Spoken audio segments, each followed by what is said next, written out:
শিক্ষার্থীরা সবাই কেমন আছো? আশা করি তোমরা সবাই ভালো আছো, সুস্থ আছো। একাদশ শ্রেণীর সকল শিক্ষার্থীকে অনলাইন ক্লাসে স্বাগতম। আমি মোহাম্মদ ফয়সাল আহমেদ, প্রভাষক রসায়ন, মজিদজরিনা ফাউন্ডেশন স্কুল অ্যান্ড কলেজ। তোমরা ইতিমধ্যে MT1 পরীক্ষা দিয়েছো এবং একটি খুব ভালো ফলাফলের মাধ্যমে তোমরা উত্তীর্ণ হয়েছো এবং তোমরা এখন আবার পরবর্তীতে তোমাদের আরেকটি MT আছে, যেটির নাম হচ্ছে MT2। এই MT2-র সিলেবাস সম্পর্কে তোমরা সবাই অবগত। গুণগত রসায়ন এবং পরিবেশ রসায়নের শেষ অংশ। তো আজকে তোমাদের আমি গুণগত রসায়নের একটি লেকচার দিব। আমাদের এটা হচ্ছে গুণগত রসায়ন দ্বিতীয় অধ্যায়। পাঠ শিরোনাম রাদারফোর্ড পরমাণুর মডেল ও সীমাবদ্ধতা, রাদারফোর্ডের আলফা কণা বিচ্ছুরণ পরীক্ষা এবং বোর পরমাণুর মডেল ও সীমাবদ্ধতা। প্রথমে দেখো রাদারফোর্ড পরমাণু মডেল। রাদারফোর্ড পরমাণুর মডেলটা কি? 1911 খ্রিস্টাব্দে বিজ্ঞানী রাদারফোর্ড সৌরমণ্ডলের সাথে সাদৃশ্য রেখে পরমাণুর গঠন সম্পর্কে নিজস্ব মতবাদ উপস্থাপন করেন। এই মতবাদটি রাদারফোর্ডের সোলার সিস্টেম অ্যাটম মডেল বলা হয়ে থাকে। এই মডেলের যে প্রস্তাবগুলো ছিল, তোমরা সবাই এর আগেও এসএসসিতে পড়ছো। সকল পরমাণু অতিশয় ক্ষুদ্র গোলাকৃতির কণা। এর দুটি অংশ রয়েছে, একটা কেন্দ্র বা নিউক্লিয়াস আর একটা হচ্ছে কেন্দ্র বহির্ভূত অঞ্চল। পরমাণুর কেন্দ্রস্থলে একটি ধনাত্মক চার্জ বিশিষ্ট ভারী বস্তু বিদ্যমান। এই ভারী বস্তুকে পরমাণুর কেন্দ্র বা নিউক্লিয়াস বলে। পরমাণুর মোট আয়তনের তুলনায় নিউক্লিয়াসের আয়তন অতি নগণ্য। তাহলে দেখো, পরমাণুর প্রায় সবটুকু ভর এর নিউক্লিয়াসে পুঞ্জীভূত থাকে। তাই মোটামুটিভাবে নিউক্লিয়াসের ভরই পারমাণবিক ভর। আর সৌরমণ্ডলের সূর্যের চারিদিকে আবর্তনীয় গ্রহসমূহের মতো পরমাণুতে নিউক্লিয়াসের চতুর্দিকে কক্ষপথে কতগুলো ঋণাত্মক কণিকা সর্বদা ঘূর্ণায়মান থাকে। এদের আমরা ইলেকট্রন বলি।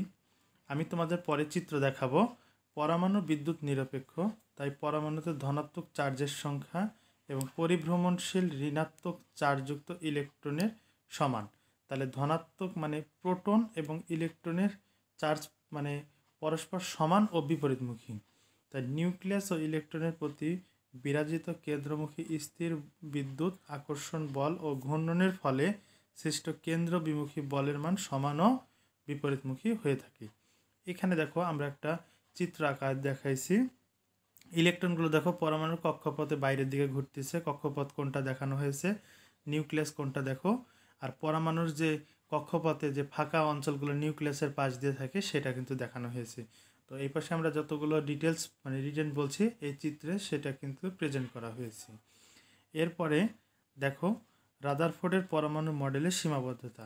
আমি সাধারণত সীমাবদ্ধতা তোমাদের অল্প করে বুঝিয়েছি, কিন্তু এই মডেলের সীমাবদ্ধতা তোমরা প্যারা করে আরও লিখবা। তোমাদের বইতে, তোমরা রেফারেন্স বুক বিভিন্ন বইতে তোমরা পাবা। রাদারফোর্ড পরমাণুর মডেলের প্রধান দুটি সীমাবদ্ধতা দেখা যায়। যেমন বিজ্ঞানী নিলস বোর জানান যে ধনাত্মক চার্জবাহী নিউক্লিয়াসকে কেন্দ্র করে ঋণাত্মক কার্যবাহী ইলেকট্রনগুলো বৃত্তাকার পথে আবর্তন করতে থাকলে তড়িৎ গতিবিদ্যার নিয়ম অনুযায়ী এগুলো থেকে সর্বদা শক্তি বিকিরণ হতে থাকবে। ফলে ইলেকট্রনগুলো শক্তি হারাবে এবং ঘুরতে ঘুরতে ক্রমশ নিউক্লিয়াসের দিকে এগিয়ে যাবে। একসময়ে ইলেকট্রনগুলি নিউক্লিয়াসের ওপর গিয়ে পড়বে, অর্থাৎ পরমাণুর আর কোনো ইলেকট্রনের গঠন থাকবে না। কিন্তু প্রকৃতপক্ষে তা হয় না, যা রাদারফোর্ডের পরমাণুর মডেলের সীমাবদ্ধতা। এবং এই সীমাবদ্ধতা শুধু না, তিনি আরও সীমাবদ্ধতা তার আছে। যেমন তিনি সৌরজগতের সাথে ইলেকট্রন প্রোটনের যে তুলনা করেছে এটা ভুল আছে। তিনি পারমাণবিক বর্ণালী সম্পর্কে কোনো ধারণা দিতে পারেনি। তারপর পরমাণুর কক্ষপথ সম্পর্কে কোনো ধারণা দিতে পারে নাই। তোমরা এগুলো লিখবা এর সাথে। এখন দেখো ছবিতে দেখো আমরা কিছু এখানে দেখাইছি ব্লক ডায়াগ্রাম আকারে। দেখো এখানে কালো, লাল এরকম করে আমরা দেখানোর পরে দেখো এখানে আমরা পরবর্তীতে চিত্রে দেখো, ছবিতে আমরা যে চিত্রতে আঁকাই দিছি দেখো 3টা কালার দেখা যাচ্ছে। এই কালারগুলোর ভিতরে কোনটাকে কি বোঝা যাচ্ছে সেটা একটু খেয়াল করবা। দেখো এখানে প্রথমে ইলেকট্রনের কালারটা কিভাবে ওই মডেলের ভিতরে আমরা দেখাইছি।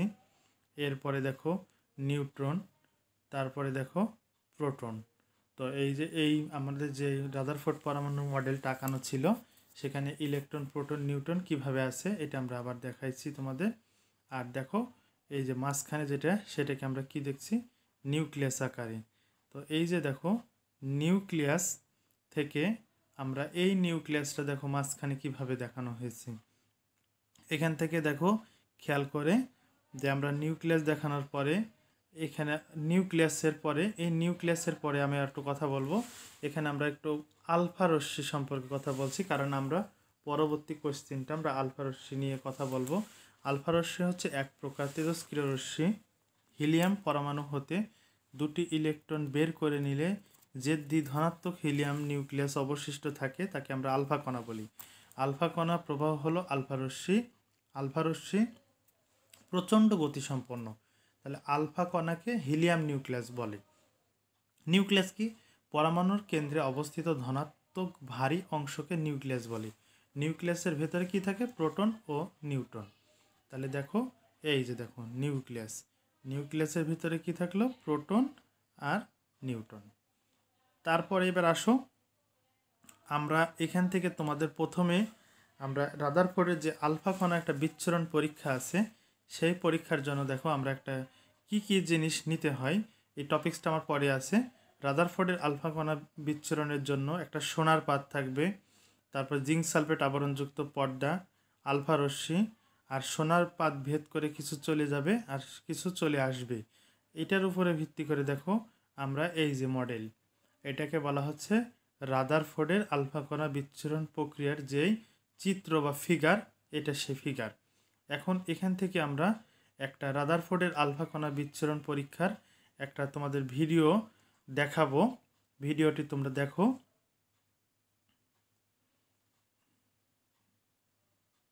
এখানে দেখো আলফা পার্টিকুলগুলো কি করতেছে। প্রথমে দেখো গোল্ড ফয়েল, মানে এই যে সোনার পাতের উপরে দেখো আমাদের যাচ্ছে, যাওয়ার পরে স্ক্রিন এই যে জিঙ্ক সালফেট আবরণযুক্ত পর্দায় যাচ্ছে। তারপর দেখো এখান থেকে আমরা বলছি থমসনস যে অ্যাটমিক মডেল থেকে এই চার্জগুলো কি হচ্ছে, ছড়িয়ে পড়ছে। এই ইলেকট্রনগুলো দেখো কিভাবে, এই যে এখান থেকে যাওয়ার পরে এই যে স্মল ডিফ্লেকশন, মানে এখানে যে আমাদের অল্প করে যেটা যাচ্ছে, মানে অল্প ঘনত্বে যে যাওয়ার পরে এই যে দেখুন কিছু কিন্তু আলফা রশ্মি পিছনের দিকে ফিরে আসলো, কিছু কিন্তু ফিরে আসতেছে।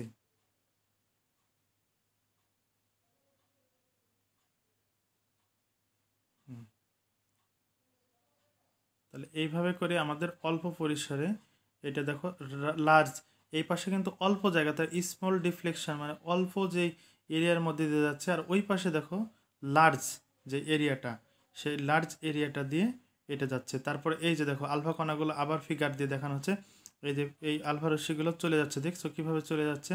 আর দেখবা দেখো কিছু বেঁকে যাচ্ছে, কিছু বেঁকে যাচ্ছে, এই যে একটা দেখো পিছনের দিকে চলে আসলো। এই যে আলফা রশ্মিগুলো এই সোনার পাতকে ভেদ করে প্রায় 99% আলফা কণায় সরাসরি চলে যায়। কিন্তু এর মধ্যে মানে হিসাব করে পরিসংখ্যানে বলা হয়েছে 20,000-এর মধ্যে একটি আলফা কণা এই পাত ভেদ করে, মানে পিছনের দিকে, মানে পাত ভেদ করেও সরাসরি যেতে পারে না, একটি আলফা কণা পিছনে ফিরে আসে। তো যাই হোক, এটা থেকে তোমরা হয়তো কিছুটা বুঝতে পারছো। এখন আমরা পরের প্রশ্নে যাই। এবার খেয়াল করো, রাদারফোর্ডের আলফা কণা বিচ্ছুরণ পরীক্ষা থেকে তুমি কি দেখলা? বিজ্ঞানী রাদারফোর্ড প্রচণ্ড শক্তি সম্পন্ন ধনাত্মক চার্জযুক্ত আলফা কণার সম্মুখে একটি সোনার পাতের উপর নিক্ষেপ করে। সোনার পাতের চারিদিকে ঘিরে জিঙ্ক সালফেট আবরণযুক্ত পর্দা রাখেন। এটা আমি তোমাদের আগের ভিডিওতে দেখাইছি। জিঙ্ক সালফেট আবরণ উপর গতির আলফা কণা সৃষ্টি করে এবং তিনি লক্ষ্য করেন প্রায় 99% সোনার পাত ভেদ করে চলে যায় এবং জিঙ্ক সালফেটের আলোক দীপ্তিমান, মানে আলোকিত করে।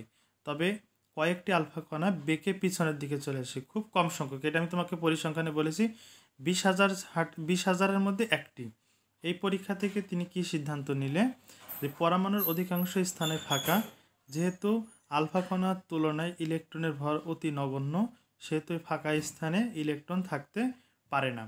তবে এরা আলফা কণার গতিপথের কোনো পরিবর্তন করতে পারে না।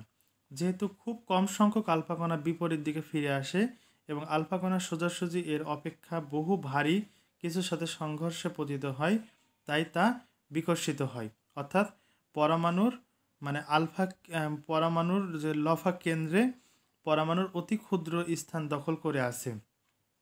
এবার দেখো এখান থেকে আলফা কণা ধনাত্মক চার্জযুক্ত এবং সেক্ষেত্রে যে বিকশিত হয় সেহেতু পরমাণুগুলো কেন্দ্রটি ধনাত্মক চার্জযুক্ত হবে। তিনি ভারী এ ধনাত্মক চার্জযুক্ত পরমাণুটার নাম নিউক্লিয়াস করেন। আলফা কণার গতিপথের হিসাব করে দেখান যে পরমাণু নিউক্লিয়াসের ধনাত্মক চার্জের পরিমাণ মৌলের পারমাণবিক সংখ্যার সমান।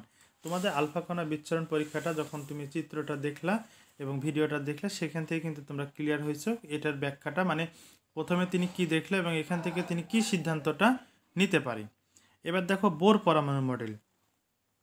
পারমাণবিক পদার্থবিদ্যায় সর্বপ্রথম নিলস বোর রাদারফোর্ড পরমাণু মডেলের ত্রুটির দিকে লক্ষ্য করে 1913 সালে কোয়ান্টাম তত্ত্বের উপর ভিত্তি করে একটি মডেল প্রদান করেন। তার নামানুসারে এই মডেলকে বোর পরমাণুর মডেল বলে। তার মডেলে 3টি স্বীকার্য আছে। প্রথমটা হচ্ছে বোর পরমাণুর শক্তি স্তর সম্পর্কিত। এটা সম্পর্কে তোমাদের আগেও একটু ধারণা আছে। পরমাণুর ইলেকট্রনগুলো নিউক্লিয়াসকে কেন্দ্র করে কতগুলো অনুমোদিত বৃত্তাকার কক্ষপথে ঘোরে। এই বৃত্তাকার কক্ষপথকে প্রধান শক্তি স্তর বলতে পারো, অরবিট বলতে পারো, তারপরে কক্ষপথ বলতে পারো, যেটাই বলো তুমি বলতে পারতেছ। এই শক্তি স্তর ঘূর্ণনের সময় কোনো শক্তি শোষণ বা বিকিরণ করে না। আর প্রধান শক্তি স্তরকে আমরা এন দ্বারা প্রকাশ করি। এখানে দেখো এন এর মান 1, 2, 3, 4 ইত্যাদি হতে পারে। আর এন এর মানের উপরে নির্ভর করে শেল। এন ইকাল টু যদি 1 হয় তাহলে এটা প্রধান শক্তি স্তরের মানে শেল হয় কে, এল, এম, এন এভাবে চলতে থাকে। এরপরে এখান থেকে কৌণিক ভরবেগ সম্পর্কিত এটা আমাদের ব্যাখ্যাটা, একটি নির্দিষ্ট শক্তি স্তর ঘূর্ণায়মান ইলেকট্রনের কৌণিক ভরবেগ তা h/2π এর গুণিতক আকারে পরিবর্তিত হয় এবং কৌণিক ভরবেগকে এমভিআর সমান NH/2π। এখানে এম ইলেকট্রনের ভর, ভি গতিবেগ, আর ব্যাসার্ধ, এন প্রধান শক্তি স্তর, এইচ প্লাঙ্কের ধ্রুবক। এরপরে শক্তির বিকিরণ সম্পর্কিত ধারণা, এটাকে তুমি শক্তির শোষণ ও বিকিরণ সম্পর্কিত ধারণা বলতে পারো। সাধারণত বোর পরমাণু মডেলে শক্তি স্তর আঁকানো থাকে। যদি কোনো একটা পরমাণুর বোর পরমাণু মডেলে যদি একটা যে অরবিটাল আঁকানো থাকে, এখানে বিভিন্ন শক্তি স্তর থাকে। যদি কোনো একটা ইলেকট্রন নিম্ন শক্তি স্তর থেকে উচ্চ শক্তি স্তরে গমন করে তাহলে অবশ্যই শক্তির শোষণ ঘটবে এবং উচ্চ শক্তি স্তর থেকে নিম্ন শক্তি স্তরে গমন করলে শক্তির বিকিরণ ঘটবে। আর এই ধরনের মতবাদটাই হলো শক্তির শোষণ ও বিকিরণ সম্পর্কিত ধারণা বা মতবাদ। এখান থেকে দেখো সীমাবদ্ধতা আছে তার, এর ফলে তার মধ্যে কি কি ত্রুটি আছে। তার মডেলে মানে সীমাবদ্ধতাটা খুবই কম, কিন্তু তিনি একটি একটি ইলেকট্রন বিশিষ্ট যেমন হাইড্রোজেন সম্পর্কে শুধু পারমাণবিক বর্ণালীর ধারণা দিয়েছে, কিন্তু একাধিক ইলেকট্রন বিশিষ্ট দিতে পারেনি। তারপরে তিনের কথা হলো যে পরমাণুর কক্ষপথগুলো বৃত্তাকার, কিন্তু এটা বৃত্তাকার বাদ দিয়েও কিন্তু উপবৃত্তাকার কক্ষপথও হতে পারে। এবং এখান থেকেও তিনি আরও কিছু কিছু যেমন অনেকগুলো রেখার সৃষ্টি হয়, এই রেখার সম্পর্কে তার কোনো ধারণা দিতে পারেনি।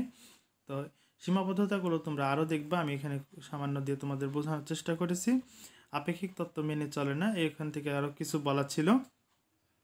তো যাই হোক, আমরা এখান থেকে তোমাদেরকে এই 3টা মডেল শিখিয়েছি, 2টা মডেল আর একটা রাদারফোর্ডে আলফা কণা বিচ্ছুরণ পরীক্ষা। এগুলো তোমরা প্র্যাকটিস করবা, এটা ম্যাক্সিমামটা রিটেন অংশ।